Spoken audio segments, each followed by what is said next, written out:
You don't have to figure it all out. Actually, you can't, but we'll get back to that. Making a decision, especially under uncertainty, is really stressful. And it's easy to go into one of the typical stress behaviors of avoidance, right? Like procrastinating or distracting yourself with something else, or even getting into a blame game and pointing your finger at the people who are making you make this decision, or putting it on yourself, right? Or, of course, surrender and hope that somebody will make the decision for you. So it can be really stressful.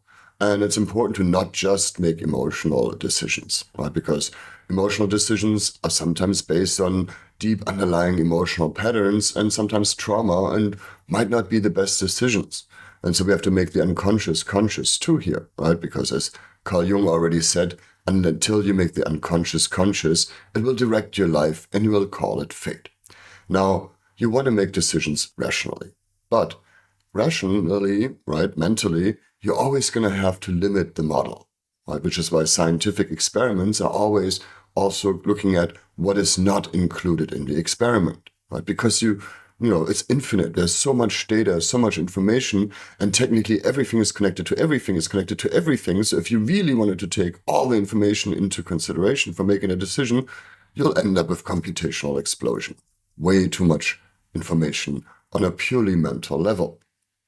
Now, as I said, you don't want to make emotional decisions and just make it from an emotional level, but it's important to also not ignore emotions, right? Because something might look very good on paper, but you might have a gut feeling that it doesn't feel quite right, right? And this is also why AI can't make really good decisions, because it's only purely based on mental information, on words, and how to string words together. So when you make a decision, when you have to make a decision, one thing to do is to, first of all, of course, self-regulate yourself, right? Come into a calm space. So you're not making it from a heightened emotional state, that decision, but you're making it from a centered stage, right? So calming down your body, calming down your emotions, calming down your thoughts, finding your center, and then checking in with your multiple intelligences, right? How does it feel in your body, right? Imagine having made that decision one way or the other. How does it feel in your body, right? What is your emotion that is coming up, right? What are you feeling about it? What's your gut telling you about the decision, right?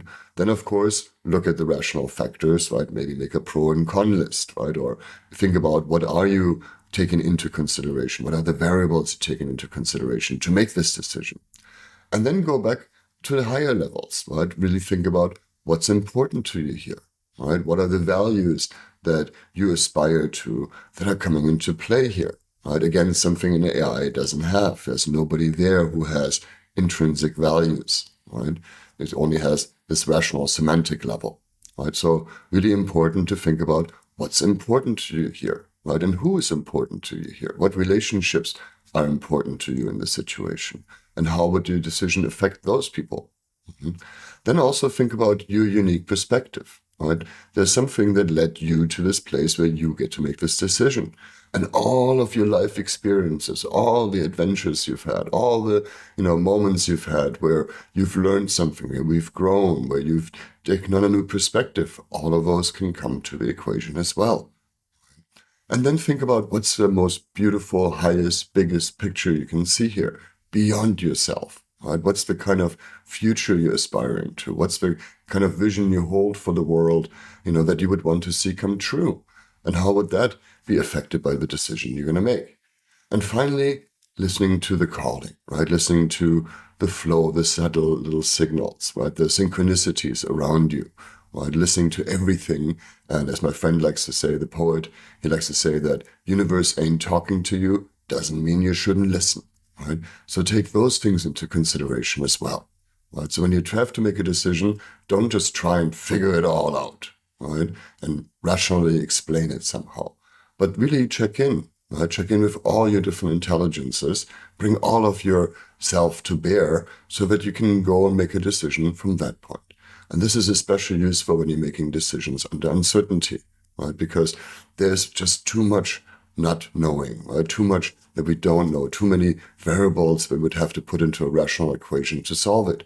So instead of just trying to solve it on this one level, bring in all your different intelligences when you have to make a decision.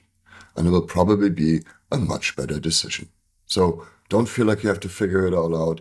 Allow all of you to come to the table when you have to make a decision, especially under uncertainty.